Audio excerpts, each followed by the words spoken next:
Pengendalian kontaminasi. Perawatan dan perbaikan kendaraan bermotor biasanya akan menghasilkan limbah. Limbah tersebut dapat menyebabkan pencemaran lingkungan dan mengganggu kesehatan mekanik.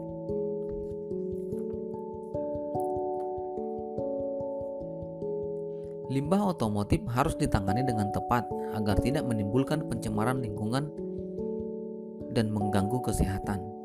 Kontaminasi limbah otomotif terhadap lingkungan harus dicegah karena dapat merusak dan mencemari lingkungan. Saat ini telah banyak diaplikasikan bahan-bahan yang ramah lingkungan pada kendaraan dan penggunaan bahan-bahan yang lebih mudah didaur ulang.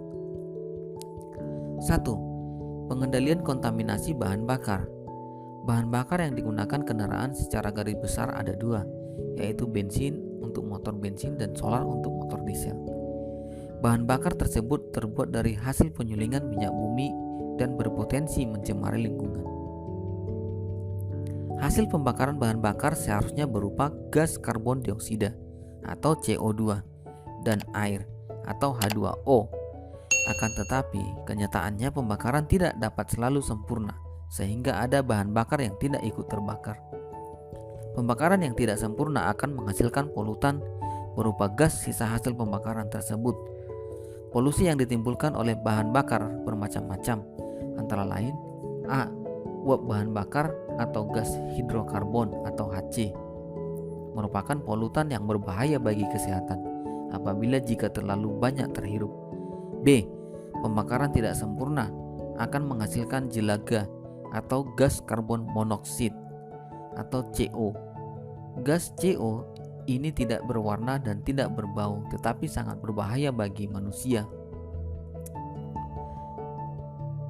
Hal ini dapat dilihat dengan timbulnya gejala-gejala seperti sesak napas, permukaan kulit tampak membiru, dan melebihi kadar 5% dapat mengganggu jantung, serta menyebabkan kematian. Instalasi berupa saluran khusus yang dilengkapi dengan filter untuk mengurai gas buang yang berbahaya bagi lingkungan. Instalasi ini digunakan saat mekanik menghidupkan mesin di dalam bengkel. Penggunaannya cukup mudah. Hanya dengan memasukkan corong khusus ke knalpot sehingga gas buang tidak menyebar di dalam bengkel dan terbuang dengan aman. Agar dapat bekerja dengan optimal, instalasi tersebut harus selalu dibersihkan dan dirawat secara berkala. Kontaminasi bahan bakar yang belum terbakar juga harus dikendalikan. Kontaminasi bahan bakar yang belum terbakar dapat berwujud uap bahan bakar, gas, dan cair. Uap bahan bakar yang terhirup dapat menimbulkan gangguan kesehatan. Pada kendaraan bermotor digunakan karkol kanister untuk menangkap uap bahan bakar dan menyalurkannya ke intake manifold untuk dibakar dalam mesin. 2. Pengendalian kontaminasi pelumas. Pada sebuah kendaraan bermotor, banyak komponen berputar yang harus mendapat pelumasan. Beberapa contoh komponen yang membutuhkan pelumasan antara lain mesin, transmisi, poros roda, gardan, power steering, dan lain-lain. Pelumas memiliki usia pakai, sehingga harus diganti secara berkala. Penggantian pelumas pada kendaraan bertujuan untuk mempertahankan kinerja pelumas saat bekerja. Penggantian pelumas akan menghasilkan limbah pelumas bekas. Pelumas yang juga berasal dari pengolahan minyak bumi, sehingga pelumas bekas harus diolah kembali dan tidak boleh langsung dibuang ke lingkungan bebas. Cara pengendalian kontaminasi pelumas bekas yaitu dengan menampungnya, kemudian didaur ulang.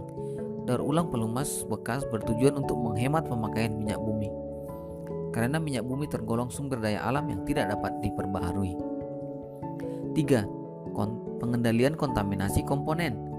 Satu kendaraan bermotor pada dasarnya tersusun dari ratusan hingga ribuan komponen.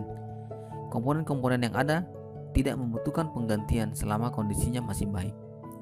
Tetapi ada juga yang membutuhkan penggantian secara berkala. Contohnya, baterai yang harus diganti jika kinerjanya sudah mulai berkurang. Baterai ini jika dibuang sembarangan juga dapat membahayakan lingkungan.